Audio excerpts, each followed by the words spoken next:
카드 신형 내용으로 살아계신 하나님께 우리 신앙을 고백하심으로 하나님께 영광 돌리겠습니다.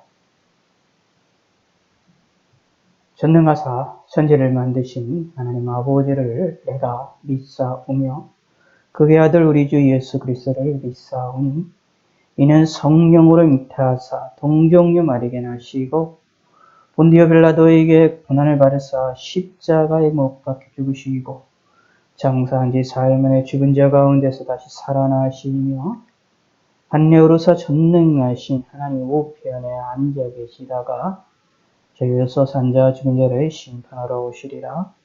성령을 믿사오며 거룩한 공영과 성도가 서로 교통하는 것과 죄를 사하여 주시는 것과 몸이 다시 사는 것과 영원히 사는 것을 믿사옵나이다. 아멘. 우리 하나님 말씀 누가복음 우리 6장에 있는 말씀 우리 함께 31절부터 우리 함께 살펴보도록 하겠습니다. 누가복음 6장 31절로 마지막 절까지입니다. 남에게 대접을 받고자 하는 대로 너희도 남을 대접하라. 너희가 만일 너희를 사랑하는 자만을 사랑하면 칭찬받을 것이 무엇이냐? 죄인들도 사랑하는 자는 사랑하느니라. 너희가 만일 선대하는 자만 선대하면 칭찬받을 것이 무엇이냐? 죄인들도 이렇게 하느니라. 너희가 받기를 바라고 사람들에게 구워주면 칭찬받을 것이 무엇이냐? 죄인들도 그만큼 받고자 하여 죄인에게 구워주느니라. 오직 너희는 원수를 사랑하고 선대하며 아무것도 바라지 말고 구워주라. 그리하면 너희 상이 클 것이요 또 지극히 높으신 이 아들이 되리니 그는 은혜를 모르는 자와 악한 자에게도 인자하시느니라. 너희 아버지의 자비로우신 같이 너희도 자비로운 자가 되라. 비판하지 말라. 그리하면 너희가 비판을 받지 않을 것이요 정죄하지 말라. 그리하면 너희가 정죄를 받지 않을 것이요 용서하라. 그리하면 너희가 용서를 받을 것이요 주라. 그리하면 너희에게 줄 것이요 곧 후히 되어 누르고 흔들어 넘치도록 하여 너희에게 안겨주리라. 너희가 헤아리는 그 헤아림으로 너희도 헤아림을 너도 받을 것이니라. 또 비유로 말씀하시되 맹인이 맹인을 인도할 수 있느냐? 둘이 다 구덩이에 빠지지 아니하겠느냐? 제자가 그 선생보다 높지 못하나 무릇 온전하게 된 자는 그 선생과 같으리라. 어찌하여 형제의 눈 속에 있는 티는 보고 내 눈 속에 있는 들보는 깨닫지 못하느냐? 나는 내 눈 속에 있는 들보를 보지 못하면서 어찌하여 형제에게 말하기를 형제여 나로 내 눈 속에 있는 티를 빼게 하라 할 수 있느냐? 외식하는 자여 먼저 내 눈 속에서 들보를 빼라.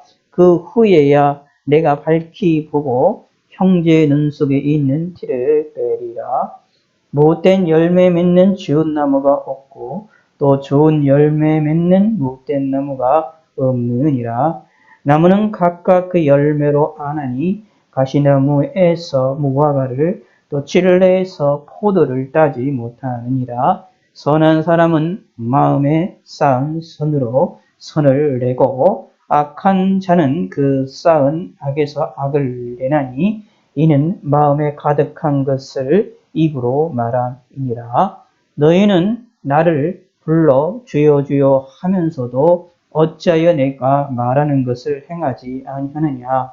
내게 나와 내 말을 듣고 행하는 자마다 누구와 같은 것을 너희에게 보이리라. 집을 짓되 깊이 파고 주추를 반석 위에 놓은 사람과 같으니 큰 물이 나서 탕류가 그 집에 부딪히되 잘 지었기 때문에 능히 유동하지 못하게 하였거니와 듣고 행하지 아니하는 자는 주추 없이 흙 위에 집 지은 사람과 같으니 탕류가 부딪힘에 집이 곧 무너져 파괴됨이 심하니라 하시니라. 아멘. 기도하겠습니다. 하나님 아버지여 감사합니다. 오늘도 목요일을 맞이해서 제7차 온라인 집회 네 번째 날을 맞이할 수 있게 하심을 감사합니다. 하루하루의 삶을 지켜주심을 감사합니다. 우리 삶에 걱정과 근심들이 있사오니 우리의 걱정과 근심들을 받아주시옵고 우리의 기도를 응답하여 주셔서 건강하게 하여 주시고 강건하게 하여 주시고 주님을 바라본 데에 부족함이 없도록 함께 하여 주시옵소서. 주 하나님이 함께 하시고 영육간의 강건함으로 함께 하여 주시고 우리의 삶을 지켜 주시옵소서. 하나님이 함께하여 주시고 주님으로 인하여 기뻐하며 즐거워하는 저희들이 될 수 있도록 함께하여 주시옵소서. 감사드립니다. 영광 받아주시고 이 시간도 함께하시고 하나님이 함께하시고 은혜를 베풀어 주시고 복을 내려주시고 하나님이 우리에게 은혜를 주시고 복을 주심을 우리가 알게 하시고 깨닫게 하여 주시옵소서. 감사하며 예수님의 이름으로 기도드렸습니다. 아멘.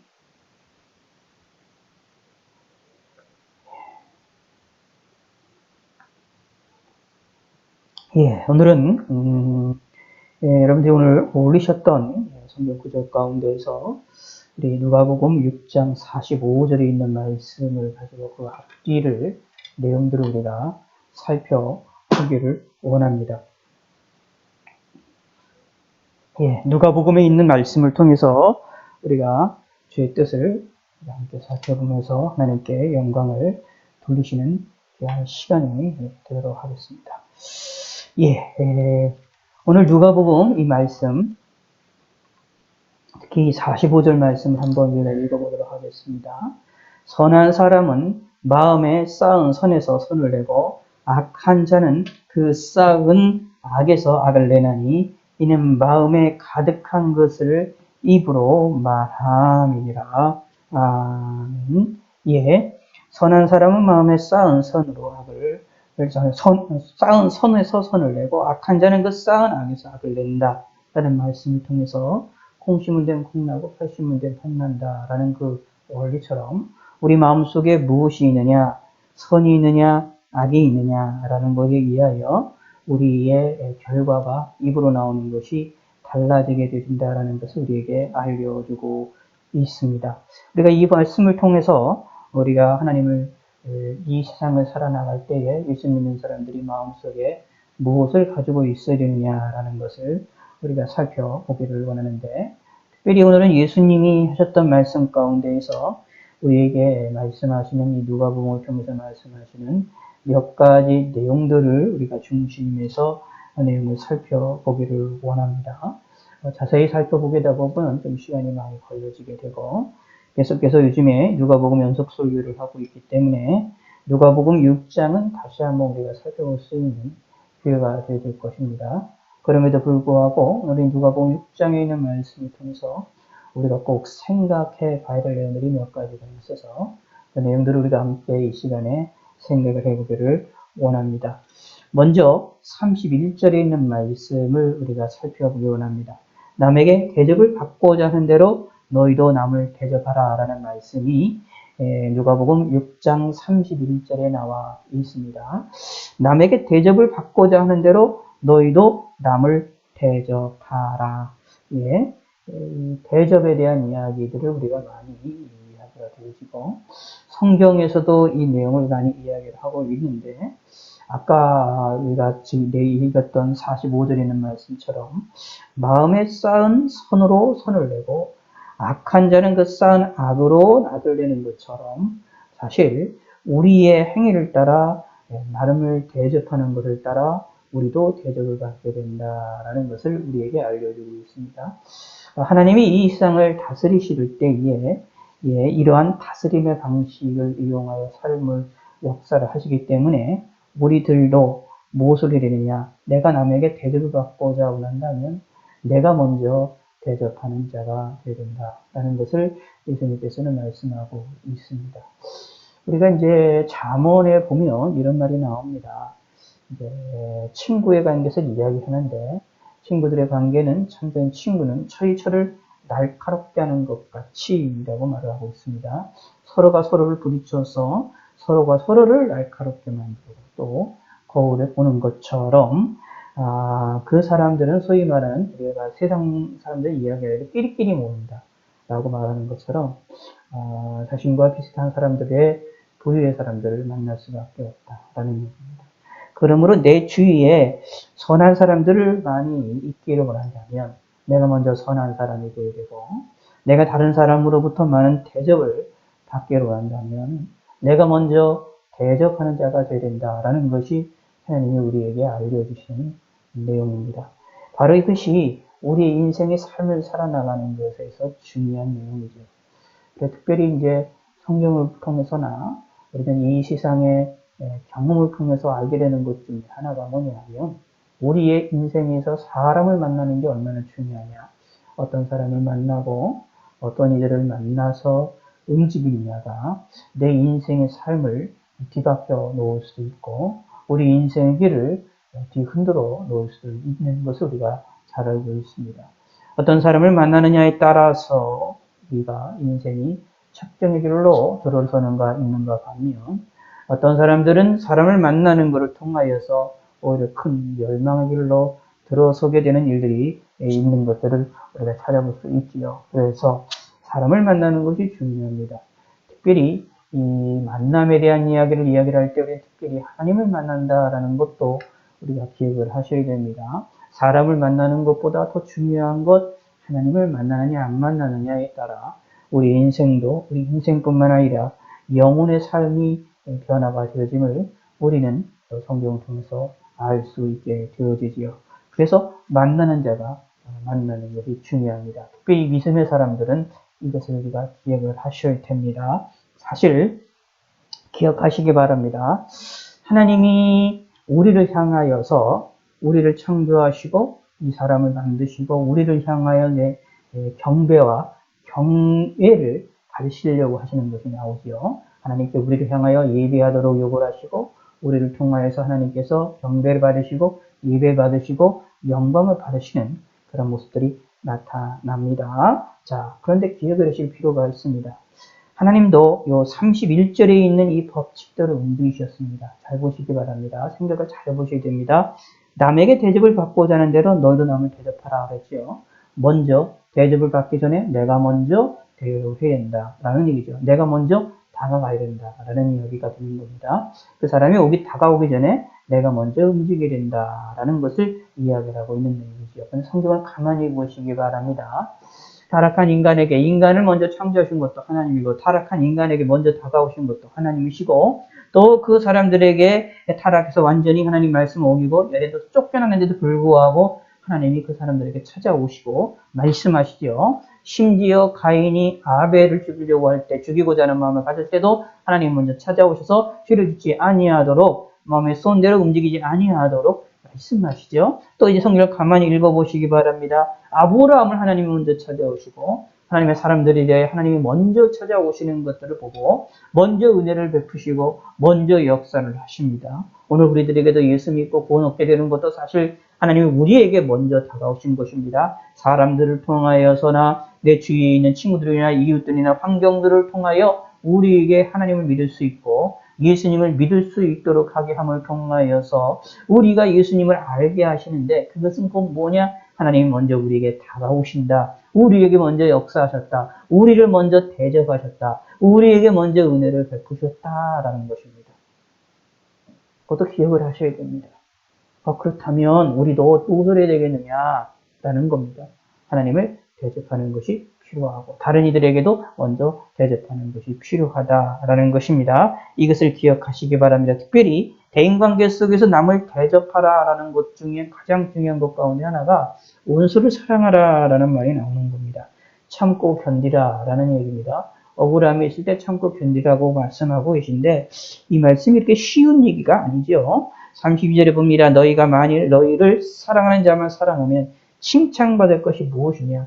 죄인들도 사랑하는 자를 사랑하느니라. 이생의 죄인이라 할지라도 자신을 사랑하고 자신에게 선대하는 자들에 대하여 자신도 선대하고자 하는 마음을 갖는 것이 인지상정이고 기본적인 사람의 마음이다 라는 얘기입니다. 그러한 사람의 마음을 같이 가지고 있지 않은 진짜 악인들도 있긴 있지만 그러나 대부분은 아무리 악인이라 할지라도 사람의 기본 성향의 인정을 가지고 있다. 자기에게 자기를 사랑하는 자를 사랑하는 것 당연하지요. 그러므로 우리들도 우리를 사랑하는 자를 사랑하는 것, 특히 대인관계에서 우리를 사랑하는 것은 당연한 것이다 라는 것입니다. 그러므로 오히려 너희가 만일 선대하는 자만 선대하면 칭찬받을 것이 무엇이냐? 죄인들도 이렇게 하느니라. 그러므로 여기에서만 끝나지 말고 우리는 선대하는 자를 나를 선대하는 자를 선칭 선대하는 걸로만 끝나지 말고 나를 선대하지 아니하이도 그들을 대접할 줄 아는 그런 성도가 되셔야 되겠고 하나님이 우리에게 그것을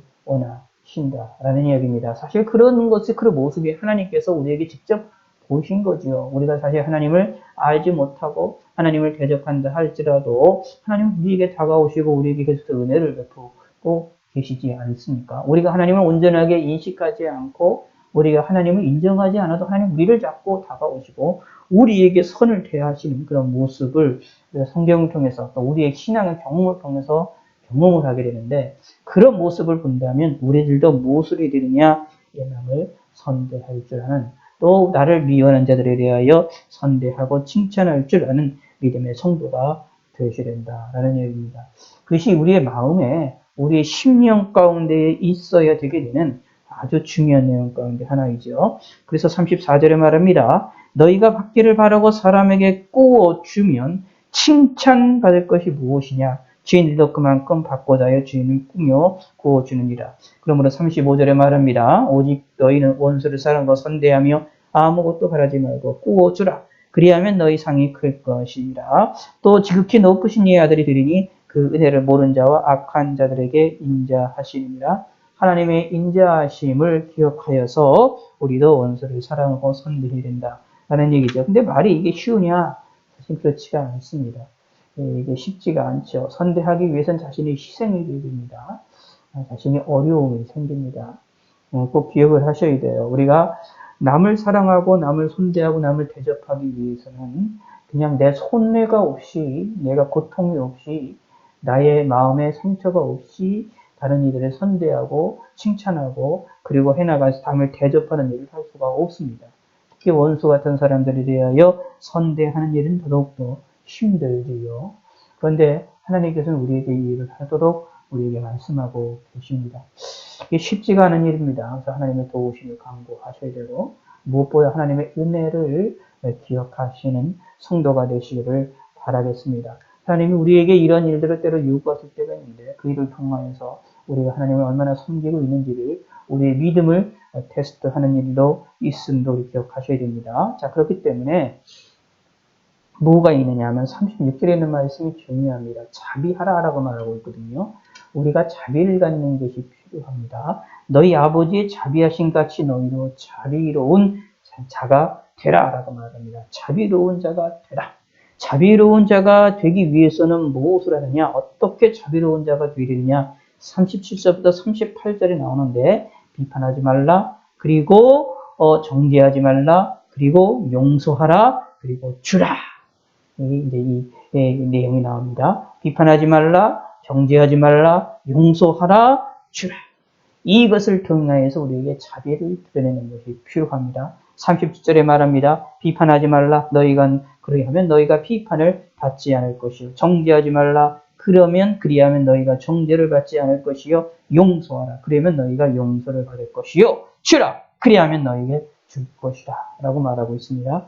그래서 비판하지 말라라는 말, 정죄하지 말라라는 말이 잘못된 것에 대하여 지적하지 말라 이런 얘기가 아닙니다. 잘못된 것에 대하여 혼을 내지 말라 이런 얘기 내용이 아닙니다. 여기서 말하는 조금 비판이라는 것은 정죄라는 것은 조금 더 좀 강력한 것을 이야기하는데 성경에서도 요한계시록에 보면 거짓된 선지자를 드러낸 것에 대하여 예수님이 칭찬하시는 모습이 나타나 있습니다. 그러므로 비판이라 하지 말라라는 말이 잘못된 것에 대하여 지적하지 말라라는 말이라기보다는 그 잘못한 것에 대하여 잘못한 일에 대하여 남을 비판할 때 그 자세의 부분을 이야기한다라고 보시면 됩니다. 그 자세가 어떤 자세가 되느냐? 자비하심을 가지고 비판을 하는 사람이 있는가 하면 자비함을 갖지 아니하고 비판하는 자들이 있습니다. 다시 말하면 비판을 위한 비판, 공격을 위한 공격, 정죄를 위한 정죄를 하는 것을 이야기를 합니다.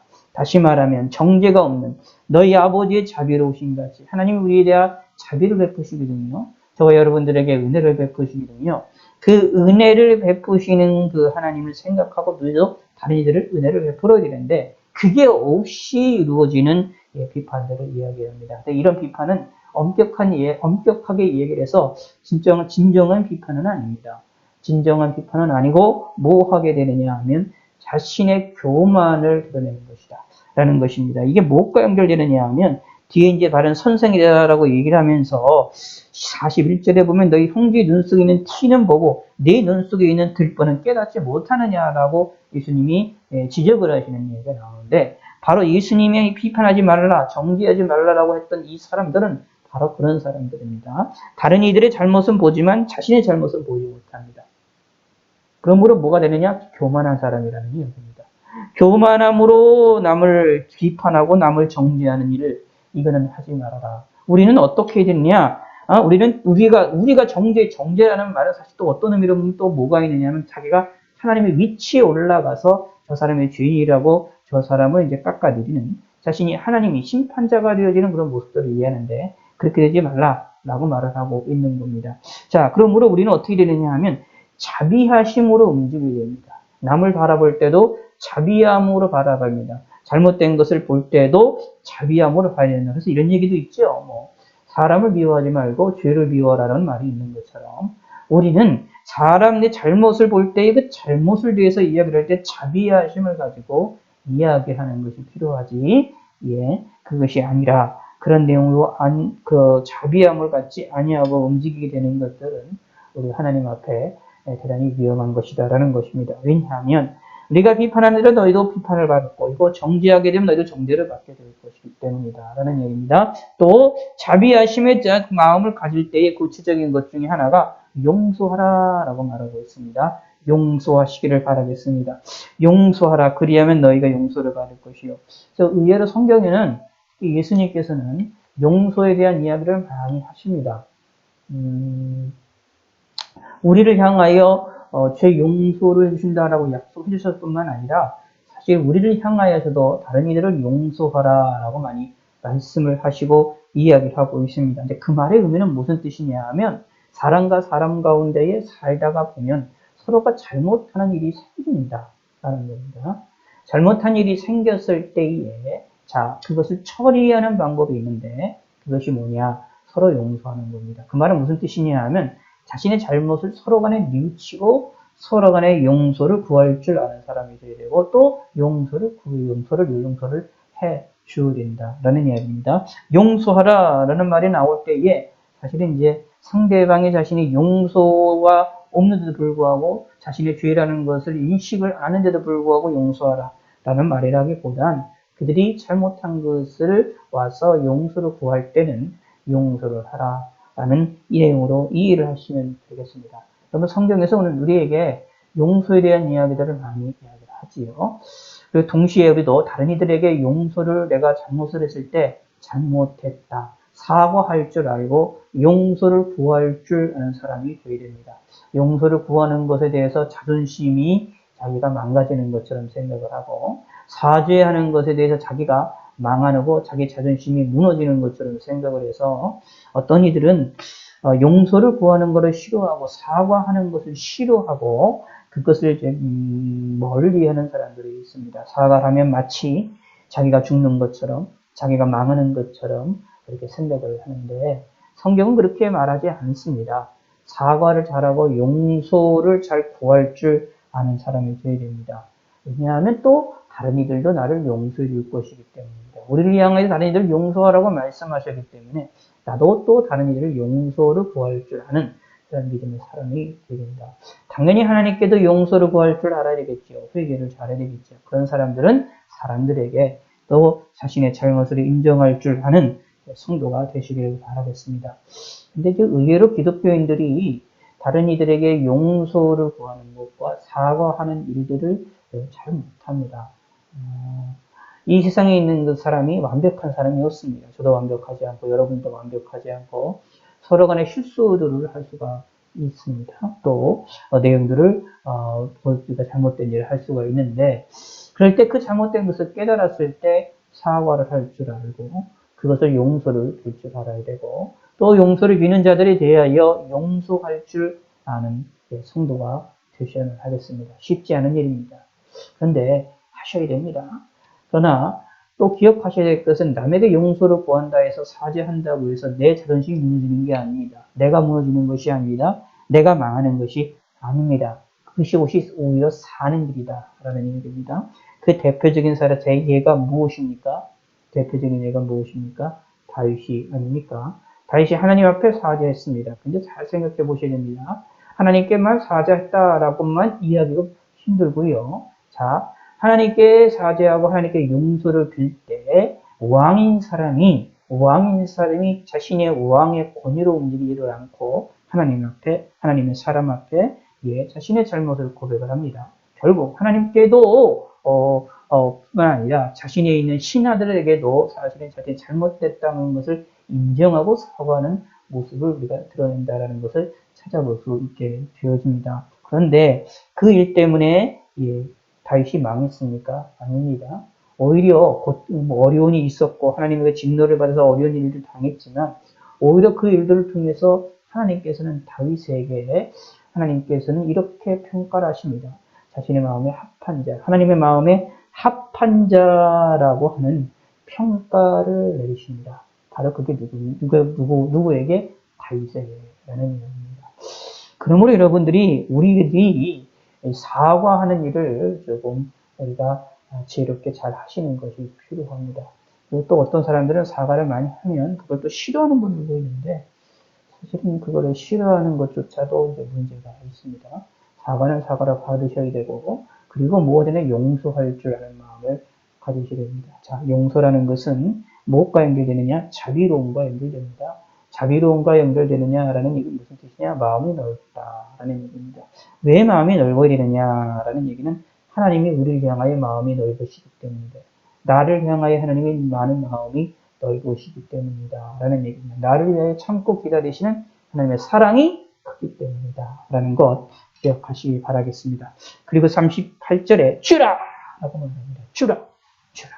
우리도 줄 아는 것이 필요합니다. 그러면 우리도 너희에게 줄 것이요. 우리가 너희에게 줄 것이다. 받게 된다. 라는 이야기입니다. 나도 다른 이들에게 줄 아는 성도가 되셔야 되겠죠. 예수님께서는 이래서 이제 겉옷을 달라는 사람들에게 속옷까지 주고, 왼뺨을 치는 사람들에게 오른뺨을 치는 사람들에게 왼뺨도 되라고 말하는 것처럼 이렇게 주라라는 것을 우리에게 강조를 하고 있습니다. 이런 주는 삶이 이 신앙생활에 대해 중요하고요. 특히 가진 자들은 없는 자들에 대하여 주라. 서로 간에 함께하고 움직일 수 있도록 하는 것들을 성경에 또 이야기를 하고 있습니다. 그러면 신앙생활함에 있어서 여러분 기억하셔야 돼요. 은사도 사실은 주라라는 것과 연결이 됩니다. 유익되게 위하여 교회의 유익을 위하여 은사를 사용하는 것이다.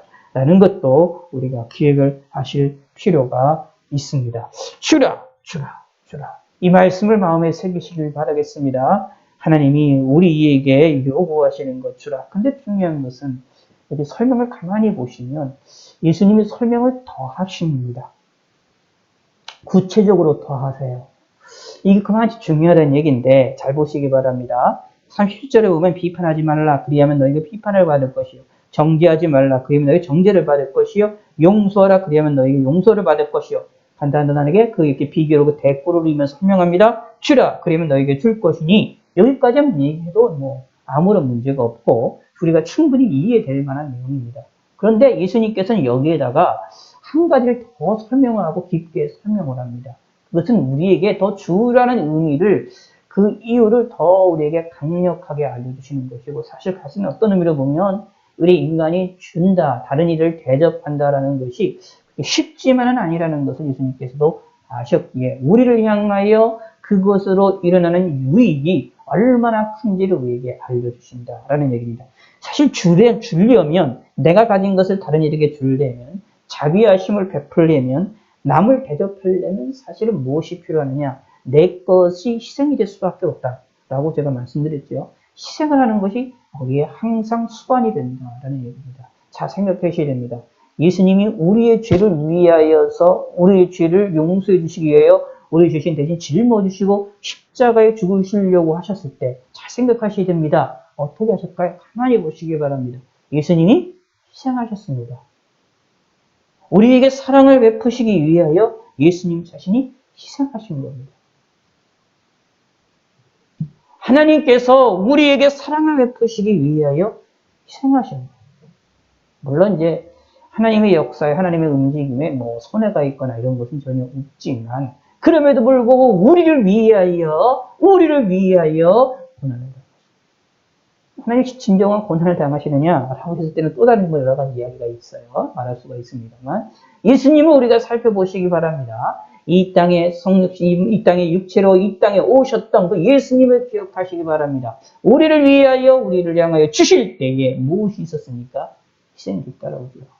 마찬가지입니다. 우리들도 희생이 뒤따라오게 되어 있습니다. 그런데 우리 인간은 무엇이 있느냐 하면 희생이 일어나게 되면 나에게 손해가 일어나게 되어지면 남에게 주는 일이 굉장히 어려워지게 됩니다. 내 손에 있는 주머니에 있는 돈을 다른 사람에게 줄 때에 내가 먹을 수 있는 것, 내가 살 수 있는 것, 의식주의에 관한 문제가 손해가 일어나게 되고 어려움이 생겨난다고 한다면 이거를 주지 못합니다.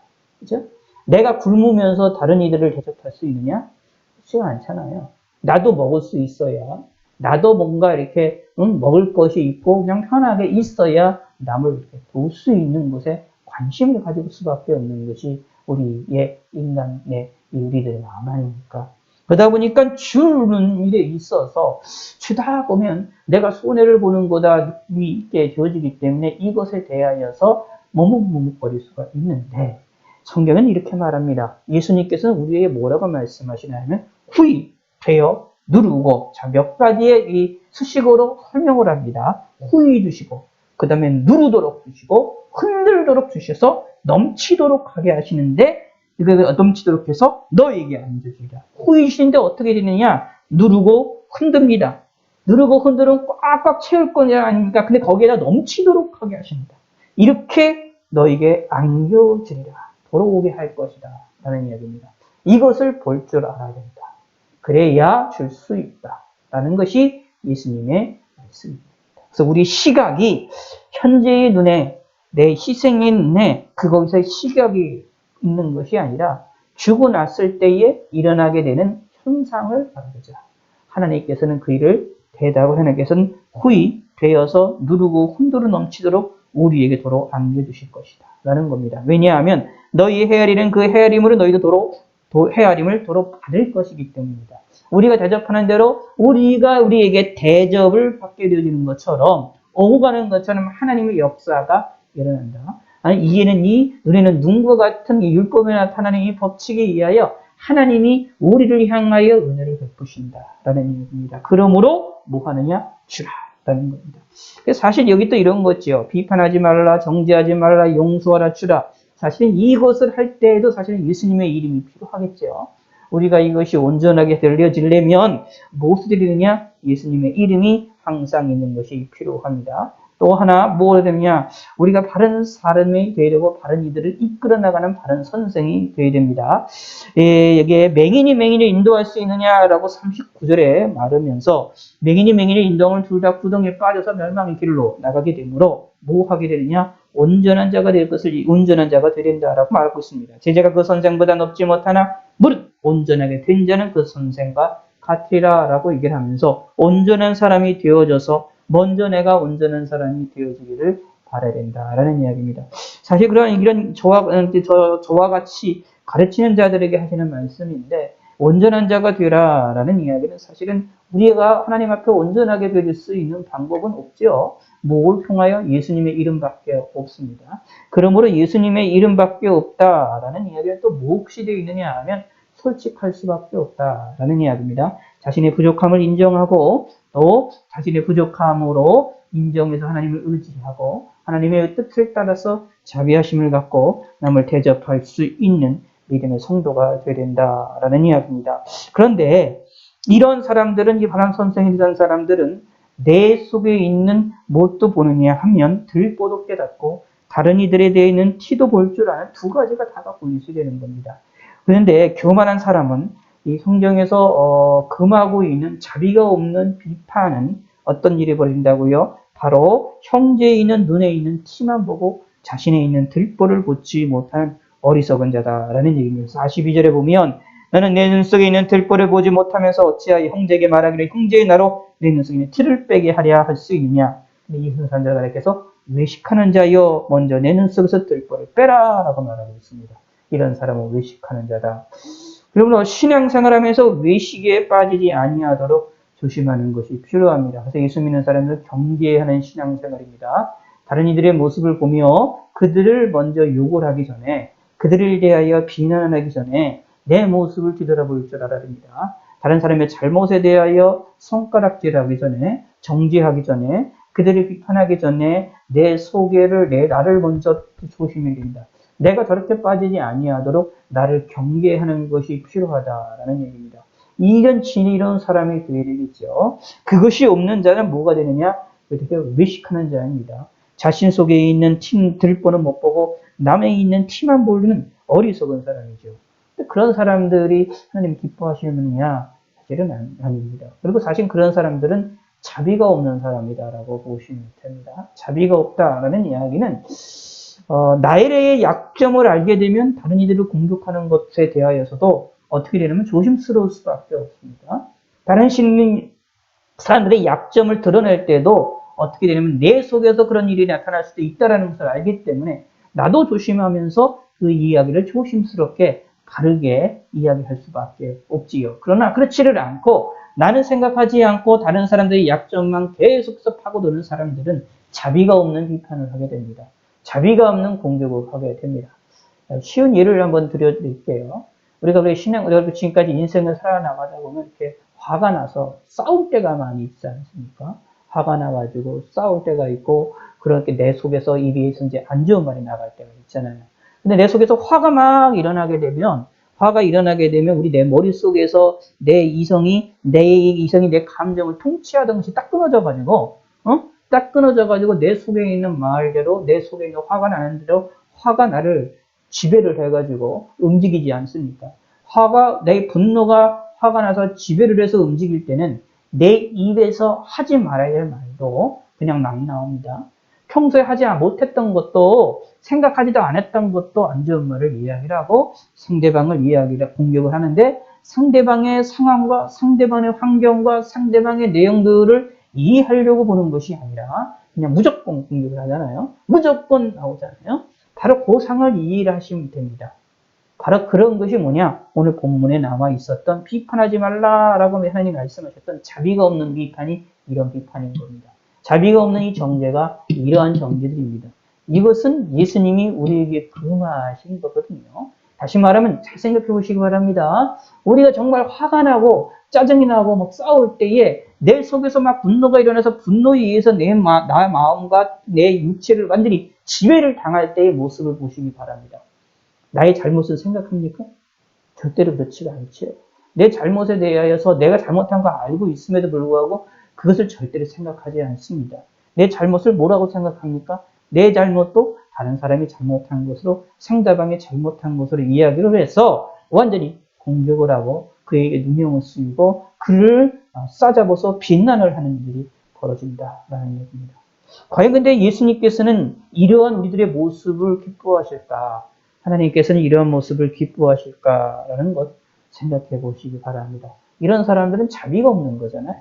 바로 그런 사람들처럼 분노에 의해서 우리를 지배당해서 일어났던 그런 현상이 그냥 분노가 없는데도 불구하고, 분노가 일어나지 않는데도 화에 의해서, 내가 나는 분노에 의해서 내 정신과 내 이성과 내 감정이 완전히 그냥 줄이 그냥 끊어져가지고 이성이 완전 날아가 버려가지고 일어나는 현상, 내가 어떻게 통제할 수가 없는 이런 현상이 나타나는 그런 현상이 아니라, 그런 것이 없는데도 불구하고 평소에도 그런 삶을 산다. 그러면 그 사람은 무슨 사람이야? 성령님은 의식하는 자다라는 얘기입니다. 그러므로 우리는 뭘 해야 되느냐? 다른 이들에게 눈 속에 있는 티를 보려면 내 입속에 있는 들보를 먼저 볼 줄 아는 성도가 되셔야만 하겠습니다. 사실 그렇기 때문에 무슨 얘기가 나오느냐, 오늘 아까 처음에 보았던 45절에 있는 말씀이 이렇게 되게 중요한 겁니다. 선한 마음은 마음의 선한 선에서, 마음에 쌓은 선에서 선을 내고, 악한 자는 그 쌓은 악에서 악을 내려니, 이는 마음에 가득한 것을 입으로 말합니다. 그러므로 내 마음에 무엇이 쌓이느냐가 중요한 거예요. 그러니까 내 마음에 무엇이 중요하게 움직이는지가 우리에게 중요한 것이 아닙니까?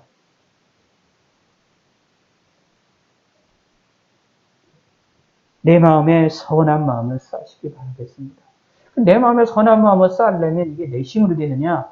아닙니다. 진정한 선하심은 하나님밖에 없으므로 하나님으로 인하여 내 죄악된, 내 연약한 내 마음에 하나님으로 인하여 마음의 선을 쌓기를 요구하셔야 된다라는 이야기입니다.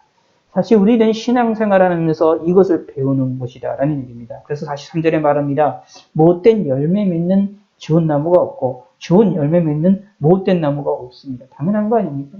좋은 나무라면 좋은 열매를 맺는 거고 사과나무에는 사과가 일어나는 거고 그렇잖아요.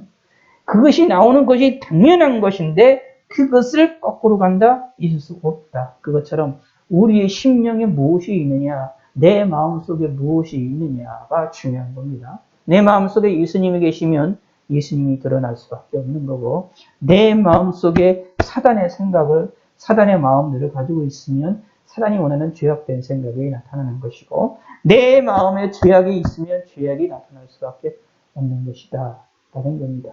근데 우리 마음속에 죄가 없을까요? 죄가 있지 않습니까? 그러면 항상 주님 앞에 무릎 꿇고 죄를 회개할 줄 아는 사람이 되어야 되고 내 속에 계신 하나님께서, 내 속에 계신 그 예수님이 나를 지배하시고 나를 움직이시도록, 나를 지배하시도록 우리를 내어 맡기는, 하나님께 내어 맡기는 믿음의 성도가 되시기를 바라겠습니다. 사실 그러기 위해서 뭐가 해야 될 교가 필요하느냐 하면 듣고 행하는 자가 되어야 된다라는 이야기입니다. 듣고 행하는 자, 말씀대로 움직이는 자가 되어야 된다라는 이야기입니다. 선한 마음을 내 마음에 쌓기 위해서는, 내 마음속에 선한 마음으로 충만해지기 위해서는 하나님의 말씀, 예수님의 말씀을 듣고 그대로 움직이는 사람이 되어야 된다라는 것이죠. 46절에 말합니다. 주여 주여 하면서도 어찌하여 내 말을 내가 말하는 것을 행하지 아니하느냐. 말과 행동이 다르다라는 얘기입니다. 말은 하나님을 잘 믿는 것처럼 주여 주여 소리 나오면서 신앙이 좋은 것처럼 믿음이 있는 것처럼 나오나 행동은 그렇지 않다. 그럼 뭐가 되느냐? 문제가 있다라는 이야기입니다. 기독교인들 가운데에, 신앙인들 가운데에, 우리나라 기독교인들 가운데 이것 때문에 문제가 되는 사람이 많습니다. 하나님을 찾는 건 잘합니다. 주여 주여 찾는 일을 잘합니다. 기도도 잘합니다. 기도를 시키면 기도를 유창하게 합니다. 은사를 막 사용해서 기도하기도 합니다. 그 하나님께 대한 찬송도 잘 드립니다. 멋진 찬송도 합니다. 그래서 사람들로부터 영향들을 끼치고 하나님께 영광을 돌려드립니다만, 그러나 실상은 그들의 행위 속에서는 하나님을 찾는 일이 벌어지지 않습니다. 겉으로 보이기에는 하나님을 찾는 것처럼 그 순간에는 보이나, 그러나 그 순간이 지나고 나면 하나님을 찾지 아니한다 라는 얘기입니다. 우리가 하나님을 찾는 것은 어떻게 해요? 앉으나 서나 일어서나 걸어가나 뛰나 날아가나 어떤 일이 있든지 간에 하나님을 찾는 자들입니다.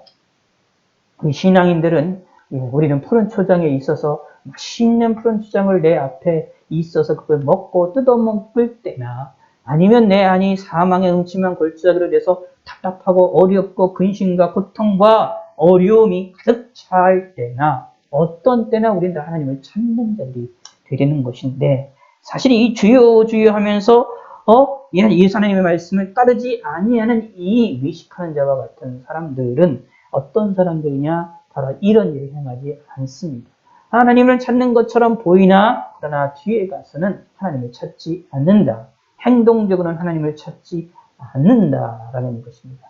그러면 여러분들 기억을 하셔야 됩니다. 하나님을 찾는 일, 하나님께 간구하는 일, 하나님을 의지하는 일은 교회에서만이 아니라 기도할 때만이 아니라 예배드릴 때만이 아니라 말씀을 들을 때만이 아니라 말씀 들을 때만 하나님을 섬겨야 듣습니다라고 결심하시는 걸로만 끝나는 게 아니라 그 삶은 말씀 들을 때도 끝나고 말씀 들을 때도 결심하고 내가 삶을 살 때도 결심을 하고 기도할 때도 결심하고 그리고 나가서 우리가 움직이고 일할 때도 하나님을 믿고 의지하는 믿음의 성도가 되셔야 된다라는 이야기입니다. 잠을 잘 때도 밥을 먹을 때도 움직일 때도 내가 일을 할 때도 하나님을 생각하는 것이 필요하다라는 이야기입니다. 하나님을 인정하고 하나님을 바라보는 자가 되어야 된다라는 이야기입니다. 그래서 하나님의 말씀을 지키는 것이 필요하지요. 47절에 내게 나와 내 말을 듣고 행하는 자마다 누구와 같은 것을 너에게 보리라 하겠으니 말씀하시면서 예수님 말씀을 듣고 행하는 자는 집을 어디에 주느냐? 반석 위에 주추를 반석 위에 놓은 사람처럼 아주 단단한 반석 위에 집을 지었기 때문에 큰 물이 나와서 큰 홍수가 일어난다 할지라도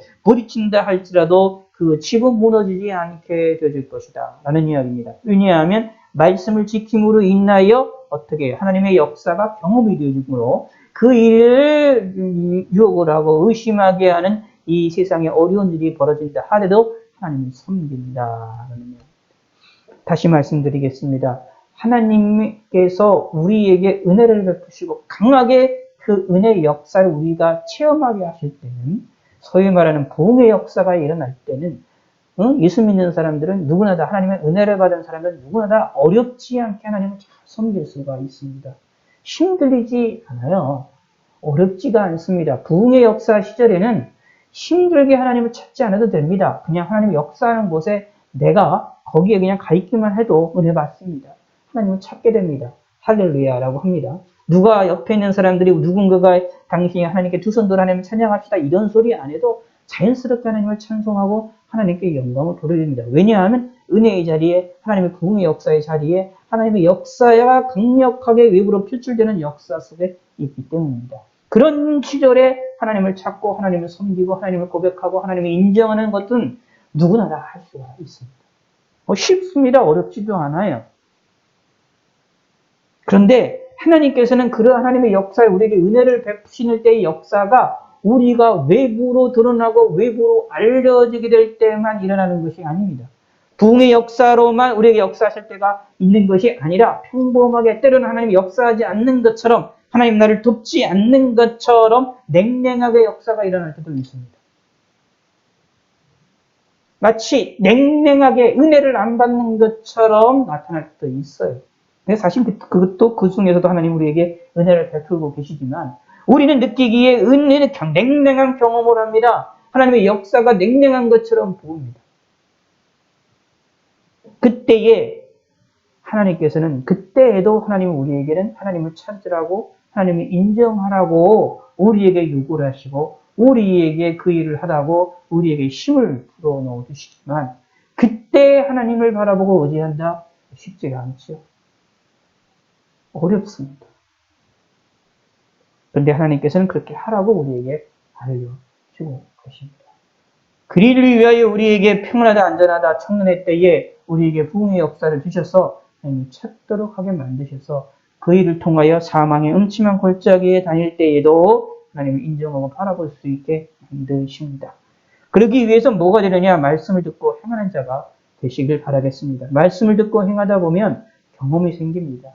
말씀 듣고 행하다 보면 하나님을 더욱더 깊이 알게 되어집니다. 그러면 누가 무슨 말을 하든 어떤 말을 하든 거기에 휩쓸리지 않게 되어집니다. 라는 얘기입니다. 그러나 그 하나님의 말씀을 듣지 않는 자들은 흙 위에 집을 지은 사람들과 같기 때문에 탕류가 일어나 큰 홍수가 일어났을 때에 집이 쉽게 무너집니다. 쉽게 무너진다라는 이야기는 자신이 노력했던 것들이 자기 수고했던 것들이 한순간에 소용이 없는 것처럼 드러나게 됩니다. 라는 이야기입니다. 큰 고난이 있게 된다. 큰 어려움이 있게 될 것이다. 라는 것이지요. 그러므로 이런 어려움들이 우리에게 없기 위하여 무엇을 하느냐?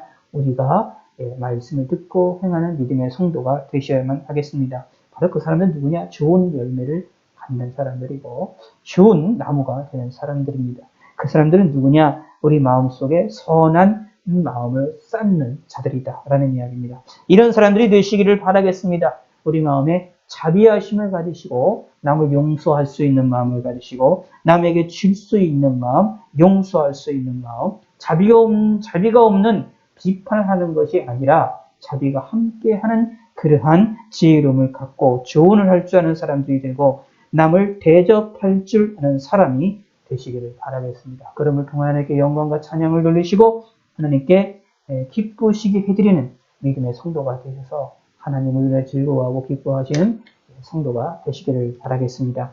이 내용 우리가 다시 한번 나중에 한번 자세하게 살펴보게 되고 성경을 통하여서 성경에 나와 있는 여러 가지들의 우리 신앙의 선배의 모습들을 통하여 한 번 더 살펴보게 되겠지만 이 내용은 하나님께서 우리에게 말씀하시는 일에 너무나도 중요한 내용이다라는 것을 기억하시기 바랍니다.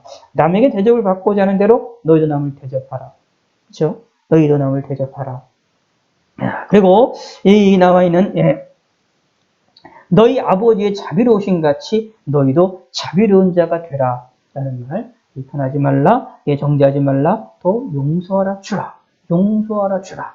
용서하라 주라. 이 말씀을 마음에 새기셔서 하나님께 영광을 돌리시는 믿음의 성도가 되시기를 바라겠습니다. 하나님 아버지여 감사합니다.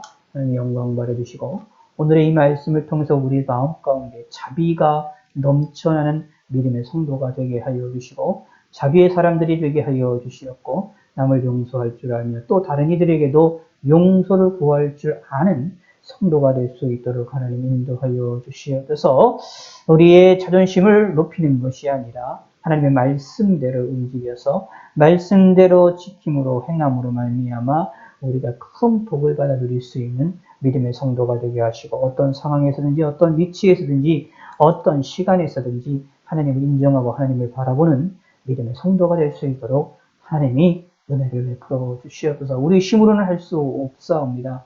하나님이 우리에게 거룩하라 말씀하시고 자비하라 말씀하시고 우리를 향하여 대접하라 말씀하시고 계시지만 우리는 능력이 없어서 우리는 능력이 없고 우리는 권세가 없어서 자비를 베풀고 그 대접을 하며 남의 쥐고 용서하는 일에 참으로 인색한 자들이옵니다.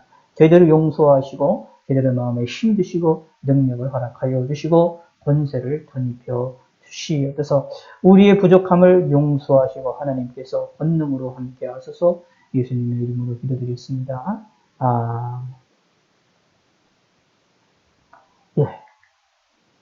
기도문으로 마치도록 하겠습니다. 하늘에 계신 우리 아버지여, 이름이 거룩히 여김을 받으시오며 나라의 마옵시 뜻이 하늘에서 이루어진 것 같이 땅에서 이루어지이다. 오늘날 우리에게 일용할 양식을 주옵시고 우리가 우리에게 죄 지은 자를 사하여 준 것 같이 우리 죄를 사하여 주옵시고 우리를 시험에 들게 하지 마옵시고 다만 악에서 구하옵소서. 대개 나라와 권세와 영광이 아버지께 영원히 있사옵나이다. 아멘.